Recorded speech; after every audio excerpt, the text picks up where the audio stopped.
Jadi kan tadi seperti kita lihat tema bulan ini tuh gift. Aku mau memulai dengan sebuah cerita tentang temanku yang mengajarkan tentang gift. Jadi di Amerika itu aku ada satu teman, dia itu nggak tahu kenapa sangat-sangat suka memberi ke orang lain. Aku ini dulu orangnya perhitungan. Jadi kalau aku ngasih orang misalnya ya 100.000 gitu hadiahnya, ya aku berharap dikembalikan dengan 100.000. Maksudnya nominal harganya untuk hadiah. Tapi aku ketemu ini anak, terus aku ngeliat kan, aku mempelajari. Aku ngeliat kok dia kadang uangnya nggak ada, untuk makan aja nggak ada. Jadi dia itu untuk makan nggak ada, tapi aku ngeliat kalau ada temen yang minta tolong ke dia. Dia misalnya ada temen gitu ya, hari itu nggak bawa makanan terus ngomong, aku lagi nggak bawa makanan loh hari ini.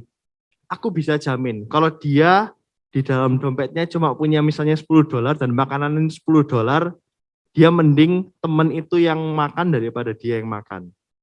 Dan aku memperhatikan terus, kok bisa? Kok bisa ada orang yang sangat mementingkan orang lain? Padahal dirinya sendiri aja kekurangan. Dan setelah ya aku di Amerika cukup lama berteman sama temanku ini, dan dia betulnya mengubahkan paradigma tentang aku tentang memberi. Dia mungkin kalau judulku kan hari ini Faith Changing Gift, dia itu mungkin pemberian yang dia lakukan, dia juga memberi ke aku, pemberiannya itu mungkin perspektif changing. Jadi aku dari orang yang mungkin perhitungan jadi orang yang jauh lebih bisa memberi. Kemana-mana nggak usah perhitungan. Kalau ketemu yang ini, coba memberi. Intinya hidup itu pengen bisa memberi ke orang lain. Nah ini kita akan belajar tentang faith changing gift dari Raja-Raja 17 ayat 8 sampai 14. Nah, supaya semuanya lebih aktif, ya kita baca rame-rame aja. Ini jalan kak ini.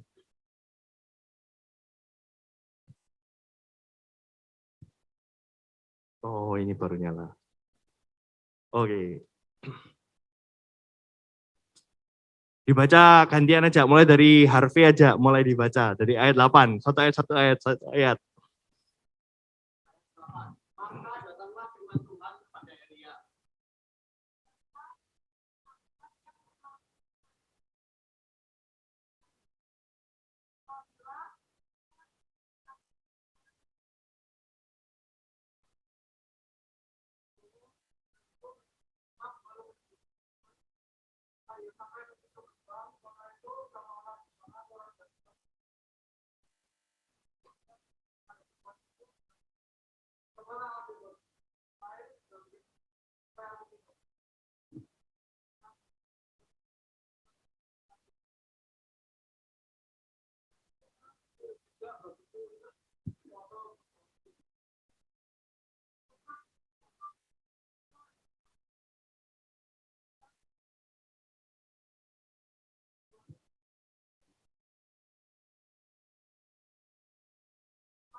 Udah. Kalian apa sudah pernah dengar cerita ini? Siapa yang sudah pernah dengar cerita ini? Oke, banyak yang sudah pernah dengar tentang janda Sarfat ini. Soalnya kan ceritanya intinya ada janda yang hidup di Sarfat, dan soalnya little background itu Elia datang sini setelah bersembunyi di setelah melarikan diri dari raja yang mengejar-ngejar dia. Lalu dia bersembunyi, lalu Tuhan itu setelah memberi makan dengan burung gagak, Tuhan itu ngomong, Elia, kamu pergi ke Sarfat, nanti ada wanita yang akan memberikan kamu makan. Dan seperti kita baca tadi, wanita ini memberikan makanan terakhirnya. Ayo, berapa banyak dari kita yang kalau misalnya di posisi wanita itu, kita akan memberikan makanan kita? Ya, coba angkat tangan. Wah, berarti hebatan temanku yang tadi. Makanan pun dia kasihin tuh. Tapi sebetulnya kalau kita breakdown lebih jauh ya, wanita Sarfat ini janda. Janda ini mungkin kalau di zaman itu terlihat sebagai kaum yang vulnerable, yang mungkin lebih rapuh anggapannya. Yang harusnya mungkin orang tuanya dua untuk menghidupi anak, dia harus sendirian, dia harus bekerja lebih keras dan sebagainya. Jadi dia tuh orang yang vulnerable. Dia itu di negeri yang mengalami kekeringan. Jadi kalau kita baca mungkin sebelum ayat 8 tadi di atasnya, diceritakan di negara itu lagi memang kekeringan. Dan aku baca itu ada orang-orang yang mungkin menafsirkan suaminya itu mungkin meninggal karena kekeringan tersebut. Karena kekeringan, kekurangan makan, dan akhirnya suaminya tidak bisa melanjutkan lagi. Dan aku melihat, wih hebat ya, dia ini sudah vulnerable, dan dia itu lagi di situasi yang tidak mendukung. Dia ini punya minyak dan tepung tersisa dikit. Dan kalau dipikir-pikir, dia mau pergi keluar, mungkin harga semua lagi naik. Kayak kondisi sekarang kan harga-harga lagi naik. Jadi mungkin di saat itu semua pasti lagi naik harganya. Tapi wanita ini tetap somehow, ya kita akan belajar hari ini, tetap memberikan roti itu kepada Elia. Dengan semua keterbatasan ini. Nah, seperti yang tadi saya katakan, cuma punya segenggam tepung dan sedikit minyak. Jadi anggapannya berusaha tinggal dikit gitu. Aku belajar dari temanku itu, meskipun mungkin dia kondisi finansialnya tidak stable, dia kadang kekurangan, kadang bisa berlebih, tapi dia selalu memastikan kalau dia itu bisa memberi kepada orang lain. Meskipun mungkin dia masih kekurangan, dia belum, kan kita kadang, aku dulu punya perasaan, oh ya kalau aku sudah mungkin punya penghasilan segini, aku akan mulai memberi. Mungkin kalau aku sudah punya tabungan segini, ya ini berarti baru waktunya memberi. Kalau aku masih belum punya, gimana caranya Tuhan aku mau memberi? Kan aku harus memastikan diriku sendiri ini aman gitu. Tapi wanita Sarfat ini dengan semua keterbatasan ini, dia tetap memberi. Lalu ada Elia. Mungkin aku kalau membaca ayat ini berbeda dikit ya. Elia itu menurutku lumayan kurang ajar. Coba kita baca ini. Coba kita kembali lagi dibaca. Mau bisa back ya. Oke.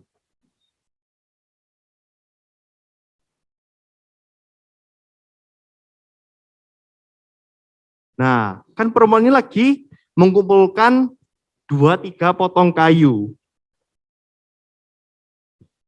Lalu Elia pertama itu ngomong ini, cobalah ambil bagiku sedikit air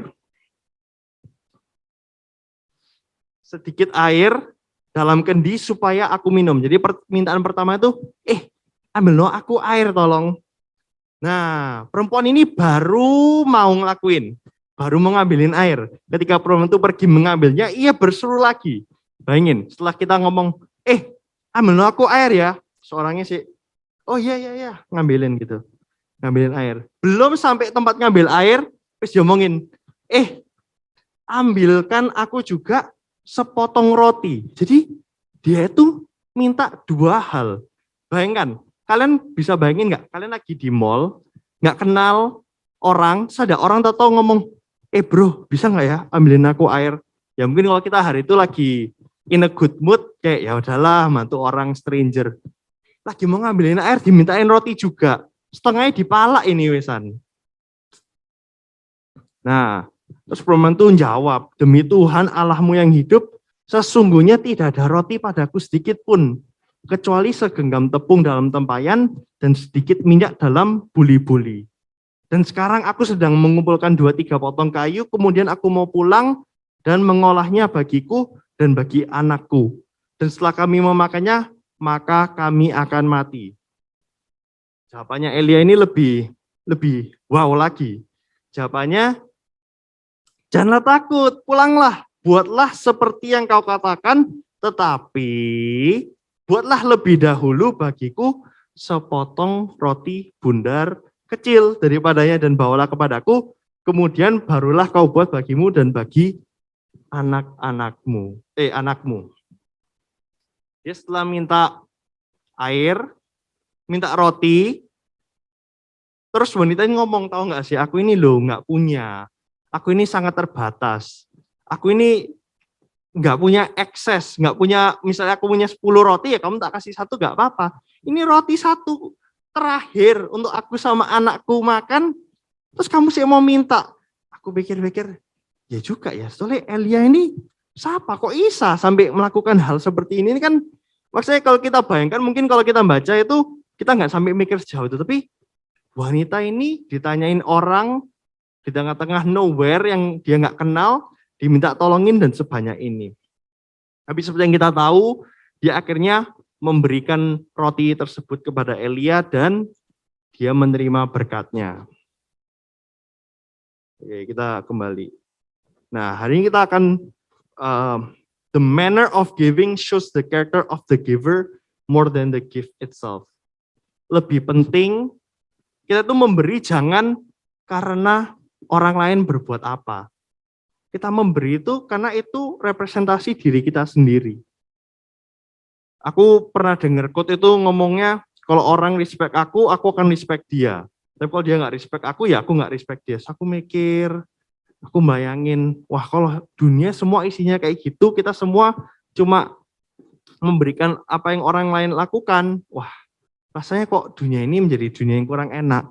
Dan aku belajar dari Janda Sarfat ini untuk kita harus memberi, bahkan mungkin setelah kita ketemu Elia yang kurang ajar itu, kita tetap harus memberi. Nah, buah pertama yang diterima sama wanita Sarfat itu minyak dan tepung yang tidak kunjung habis. Kita pasti sering lah membaca ini mengenai tepung dalam tempayan itu tidak habis dan minyak dalam buli-buli tidak berkurang seperti firman Tuhan yang diucapkan melalui perantaraan Elia. Kita pasti dari kecil waktu bahas tentang ayat ini atau perikop ini kita sudah dengar. Wah, kalau kita memberi nanti nggak habis-habis. Banyak orang itu sangat fokus saat baca cerita ini. Sepertinya kalau kita berkorban, apa ya yang bisa kita dapatkan? Kita memberi itu seperti, mungkin aku ini kan orang finance, keuangan, suka tentang investasi. Jadi aku naruh segini, tak kasih ke Ko Frankie, berharap mungkin nanti kembali 1 liter, 1 jerigen, ini satu gini jadi 1 jerigen. Tapi itu membuat paradigma seperti kalau kita berkorban, pasti kita akan menerima kembali. Ya tapi memang benar kok, seperti kita belajar dari Janda Sarfat ini, dia memberikan roti terakhir dia pun, dan dia akhirnya dicukupi oleh Tuhan. Dia menerima abundant life. Dia tidak kekurangan, dia bahkan dijanjiin oleh Elia bisa melewati masa kekeringan ini. Dia pasti akan dicukupkan untuk makanan dan minumnya. Itu poin pertama. Nah, poin kedua itu dia juga sebenarnya dia diberikan kesempatan memberkati Elia. Mungkin banyak orang kalau membaca perikop ini kayak kelihatannya superhero-nya itu Elia. Elia ini datang, wanita ini dari harusnya makanan terakhirnya, toto jadi punya banyak makanan. Padahal kalau kita baca, Elia itu sebelumnya kan dikasih makan sama gagak. Dan Tuhan nyuruh dia datang ke sini untuk dikasih makan berikutnya. Jadi sebetulnya wanita ini tidak cuma memberi dan lalu dia menerima, tapi dia memberi dan bisa memberkati juga, memberkati Elia. Tidak setiap saat kita diberikan kesempatan oleh Tuhan untuk memberkati orang lain. Jadi gunakan tiap kesempatan kalau kalian misalnya ada kesempatan untuk memberi orang, berilah.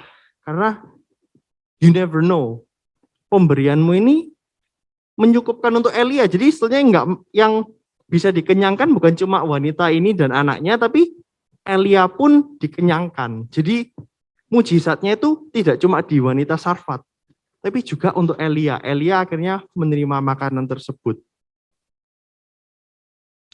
Kalau kita membaca perikop ini kelihatannya, wah ini sudah selesai ya. Berarti kayak, oke, kita kalau sudah memberikan semua ke Tuhan, seperti kalau kita tahu ada ayat yang carilah dahulu kerajaannya, maka semuanya akan ditambahkan kepadamu. Wah rasanya cocok ini. Aku sudah memberikan seluruh rotiku, ini roti sebelum aku mati, tadi bilangnya wanita Sarfat itu, ini makanan terakhirku dan anakku, kuberikan ke orang lain, dan aku akhirnya terpenuhi. Wah, rasanya cocok. Tapi ada poin yang menurutku lebih luar biasa lagi tentang cerita wanita Sarfat ini. Meskipun mungkin ceritanya cukup sederhana, bukan cerita yang terlalu wow gimana, karakternya cuma ada 3, tapi aku belajar pemberian wanita Sarfat tersebut memberikan kesempatan untuk mengalami dan mendengarkan firman Tuhan. Di ayat yang ke-24 dia ngomong, kemudian kata perempuan itu kepada Elia, sekarang aku tahu bahwa engkau abdi Allah dan firman Tuhan yang kau ucapkan itu adalah benar. Mungkin banyak dari kita merasa, ya kan cuma mendengarkan firman Tuhan kan biasa saja gitu loh, bukan hal yang luar biasa. Tapi saat aku baca ini aku beran kayak, wow, mungkin perempuan itu kalau hari itu tidak memberikan Elia makanan, dia masih bisa diberikan oleh orang lain makanan. Mungkin dia kalau keliling-keliling kota atau apa, dia masih bisa mendapatkan makanan dan melewati hidupnya dan lanjut saja. Tapi yang membuat kejadian ini sangat luar biasa menurutku, dia itu memberi dan dia itu bertemu sama Elia, abdi Allah yang menurutku ya, kan tadi dia memberikan makan juga ke Elia. Itu kalau di translatean English-nya itu for a few days. Jadi kan mereka beberapa hari bersama ini memberikan makan. Masa Elia cuma tadi dikasih sekali makanan tok terus ya wis Elia kamu boleh jalan, kan enggak. Jadi Elia ini sudah pasti menetap di rumahnya wanita Sarfat tersebut dan pasti ngobrol, dan memang tidak diceritakan setelahnya gimana, tapi setelah kita baca kan setelah makanan dicukupi, anaknya sakit pun disembuhkan oleh Elia.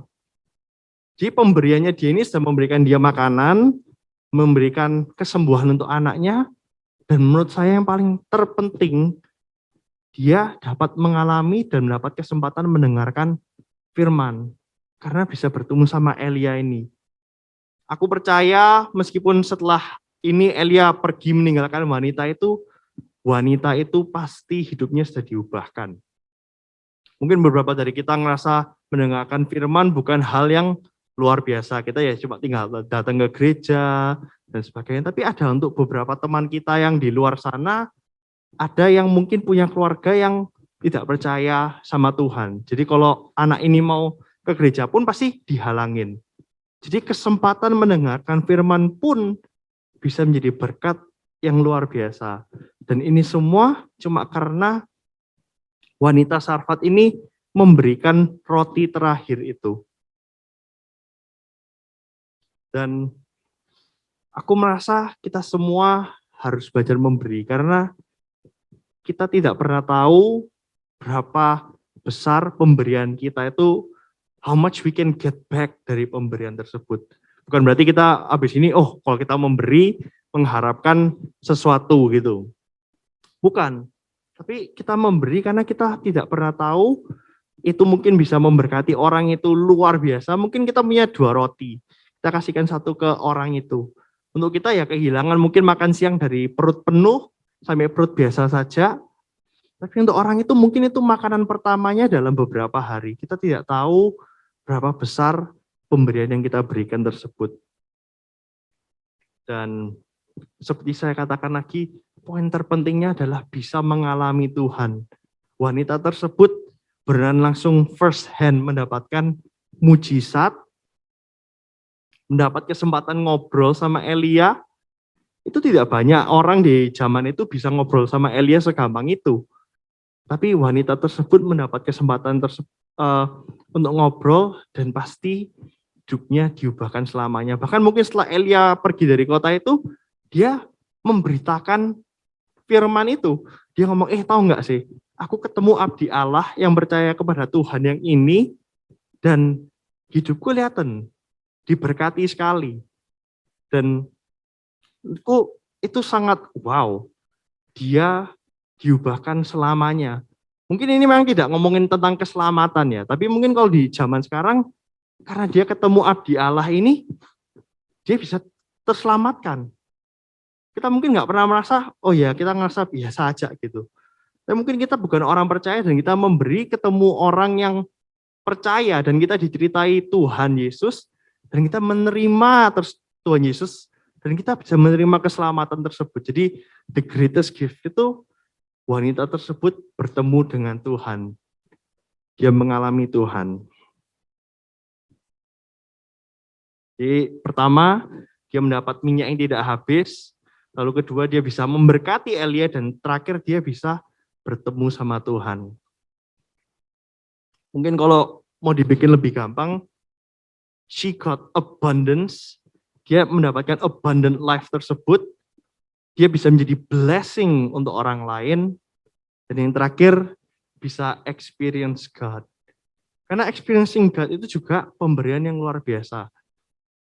Karena itu tidak semudah yang kadang mungkin kita rasa, cuma tinggal PAW aja. Ada waktu-waktu kita PAW mau berjam-jam pun serasa kayak, Tuhan, kok aku gak bisa ngerasa kamu ya di sini. Jadi kesempatan tersebut merupakan kesempatan yang golden chance. Nah, ini kalau kalian mau foto supaya lebih anak muda kan ada meme-nya gitu. Jadi abundance life, blessing for others, terus experience God. Ini quotes mungkin yang bagus itu, your gift isn't just about materials for yourself or being a blessing to others. Beyond that, you can experience God. Material bagus atau enggak? Bagus lah. Kita semua pasti pengen kalau ngasih teman kita, ngasih orang di mana, suatu hari misalnya orang itu tetap jadi orang top terkayanya Indonesia, terus inget sama kita kan lumayan, kita mungkin bisa dapat sedikit dari yang kita berikan tersebut. Atau mungkin kita juga, aku memberi dan orang itu sangat-sangat terberkati. Tapi terlebih penting lagi dari kedua itu, dari cuma materi atau memberkati orang lain, yaitu kita bisa mengalami Tuhan di pemberian tersebut. You never know how impactful your gift brings. Kan kita namanya impactors. Kita harus memastikan kita tetap membawa dampak kemanapun kita pergi. Bahkan kalau setiap dari kita seperti wanita Sarfat tersebut, kita mungkin di sini bukan orang-orang yang paling bagus di bidang yang kita lakukan sekarang. Mungkin aku di dunia keuangan juga bukan yang paling jago, tapi kalau kita selalu punya mindset untuk memberi, aku percaya pasti pemberian kita itu akan menjadi dampak yang luar biasa. Mau menutup dengan satu cerita. Mungkin ini terjadi persis 1 tahun yang lalu. Kira-kira 1 tahun yang lalu, aku ketemu satu teman, dikenalkan. Pas waktu itu kita lagi makan-makan, Dan temanku ini bilangnya sih percaya, orang percaya. Tapi aku lagi pergi sama kontakku, pergi sama kontak, habis kita pergi kayak outbound gitu. Habis outbound capek, terus kita lagi mau makan. Terus dia muncul, ya kita kayak, oh ya nggak apa-apa kan ada anggota kontak baru mungkin menyenangkan gitu. Kita ajak makan, sebelum makan ya pasti kita berdoa dulu. Kita berdoa, temenku Patu yang ketua kontakku ngelit doa gitu, kita semua diem kan. Terus aku Patu sebelum tutup mata aku bisa ngelihat muka dia tuh kayak kayak kalian kok rasanya kayak orang-orang cupu gitu ya, maksudnya masih doa-doa, ini zaman apa kok kalian masih doa gitu loh. Aku bisa lihat dari tatapan matanya itu kayak gitu. Terus ya di fast forward dikit, setelah aku kembali ke Indonesia Juni tahun lalu, aku mendengar kabar kalau anak tersebut, anak yang mungkin memandang rendah dulu waktu kita berdoa, memandang rendah agama dan mungkin hal-hal yang dilakukan, dia akhirnya dibaptis dan menerima Tuhan Yesus sebagai juru selamat juru selamat dia. Aku sempat tanya sama dia, memang kenapa kamu kok akhirnya mau join kontak? Jadi kan dari proses dia awalnya kayak gitu, join kontak, terus aku pulang dan dia akhirnya percaya. Aku pernah tanya sekali, kenapa kok kamu mau join kontak kita? Jawaban dia karena kalian orang-orang yang mau menerima aku apa adanya. Terus aku ngomong, kamu kok bisa percaya sama kita? Atau waktu aku tanya, kok percaya mbak aku? Karena dia bilang gini, dia kan suka berbisnis. Dia ngomong, karena kamu satu-satunya yang setelah aku ceritain bisnisku, bisa memberikan aku pujian. Memberikan aku pujian yang akhirnya membuat dia merasa diterima. Untuk pertama kalinya dia diterima apa adanya. Karena dia di rumah dianggapnya, aduh kamu kok nggak mau kayak gini sih, kamu harusnya kayak gitu, kamu harusnya kayak gitu. Padahal aku tuh kayak, oh gitu ya, aku kok gak inget ya ngasih kamu pujian gitu. Tapi untuk dia itu berarti sangat besar. Pemberian kita itu nggak harus mungkin berupa materi, mungkin kita bisa praise someone. Kalau ada orang yang kita ketemu, itu loh bagus. Itu bisa mengubahkan orang sebegitunya. Aku waktu mikir ke belakang, wow, Tuhan benar bekerja di temanku ini. Dan ini mungkin jadi testimoniku sendiri, karena aku seumur-umur tidak terbiasa ketemu orang dari yang tidak percaya sampai akhirnya percaya. Jadi aku mau encourage kita semua untuk belajar memberi. Mungkin salah satu step paling gampang kan kita lagi ada baksos. Ya, kalian bisa memberi di baksos tersebut. Itu action plan yang paling simple. Nah, bisa tampilin nggak itu baksos? Bisa memberi baksos. Atau memberi memberi praise ke teman kita. Mungkin ada teman jatuh terus. Taruh bawah ya. Memberi ke teman, memberikan praise. Dia misalnya di kontak habis bawain edif. Mungkin menurut kita, wah kok edifnya cuma segitu sih. Tapi kalian tetap, you know what? You did great. Kalian adalah orang yang luar biasa. Saat kita belajar untuk memberi, dan selalu memberi, menurutku kita pasti suatu hari akan melihat buah yang luar biasa. Buah tersebut mungkin bukan sesuatu yang kita dapatkan kembali, tapi seperti aku cerita, temanku jadi orang percaya, itu sesuatu kebahagiaan yang tidak bisa dinilai. Itu sangat priceless, sangat-sangat berharga. Bisa tolong pemain musik maju ke depan.